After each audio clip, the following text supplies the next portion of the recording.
love tube fishing. One of my favorite ways to catch them. Hey everybody, it's Dalton. I want to talk to you about a bait that I use out at this lake. I will use it the entire summer when I come out to this lake. I'll fish this lake a lot in the summertime. Well, I fish it year round, but I'll be out here a lot this summer. And my biggest spotted bass, 2 5-pound spotted bass, were caught on a Strike King coffee tube. One of them was this color, a KVD kick. Another one was a, I can't remember if it was a green pumpkin or a watermelon red, but it was one of the two. The reason I like a tube so much is it's called cracking a tube, okay? I launched this thing out a long ways. I cover flats, I cover deep ledges. A lot of times I'll get them deep with this. I'll get them off tapering points that run out deep. And this particular technique works really well. I'm running it on 12-pound test fluorocarbon. That's the leader I'm using with 15-pound test braid. And I want to show you how I work this thing. As far as cracking a tube, I just launch it out. It's got a 3/8 ounce. It gets way out there. I wait for it to hit the bottom. And when I'm talking about cracking this thing, I'm talking about the slack, using your slack to move this thing along. It looks like I'm moving it really, really fast. I'm not. I'm actually moving it pretty slow. And as I'm cracking this slack, here's the slack. I'm just doing this. I'm just working that slack. That's all I'm doing. Tight line, slack, tight line, slack. You can see it around my reel. You'll see the slack, you'll see it tighten up.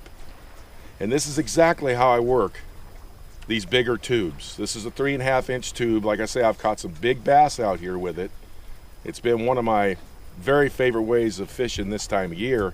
And that's all I do. I just crack it, cracking the tube. I fish it in shallow water. I fish it in deeper water. Now it's an exposed hook, so you're gonna need a hard bottom. You're gonna, you don't want to be around a lot of weeds and stuff like that, but this is when those bass are out feeding on crawdads. These crawdads will get off these ledges on this lake, and these bass will come and they'll just start feeding up on them. And it's a perfect time to throw a tube like this. And I maintain bottom contact the whole time. I don't let it leave the bottom. And now what I'm gonna do is I'm gonna show you how I rigged this, or how I put it together. If you've never fished a tube, I'm gonna show you how to do it. I'm gonna go ahead and, I'm done for the day. I've caught quite a few fish, had a good time. I'm gonna go ahead and put my boat up, find a shade tree, because it's really warm out here. And I gotta set up a new one anyway, because this one's all tore up. And I'm gonna show you how I set up a tube. So I'll be back in a few minutes.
There's a good chunky spot.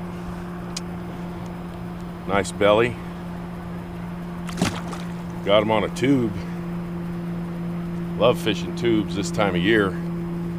He had one or two followers with him, so I might have run across a little school here. Okay, so I want to show you how I set up a tube. Once again, it's a Strike King coffee tube. They're 3.5 inches long. This particular color right here is called a KVD kick, and I really like it. Now, to me, the key to a good tube are the appendages, okay? When you hold it sideways like this, the appendages need to drop. The ones that are real stiff, I don't like them. I like the ones where you have the loose appendages. It just works a lot better. Now what I do is I will take this stuff. This is called Mega Strike. It's a fish scent. It doesn't really matter which one you use. In my opinion, as long as it has garlic in it. I think garlic is probably about the best scent there is. So what I do is I move these appendages where I have the hole. This thing's kind of melted. I put a little bit of this scent in there. And I use a 3/8 ounce Goby head jig.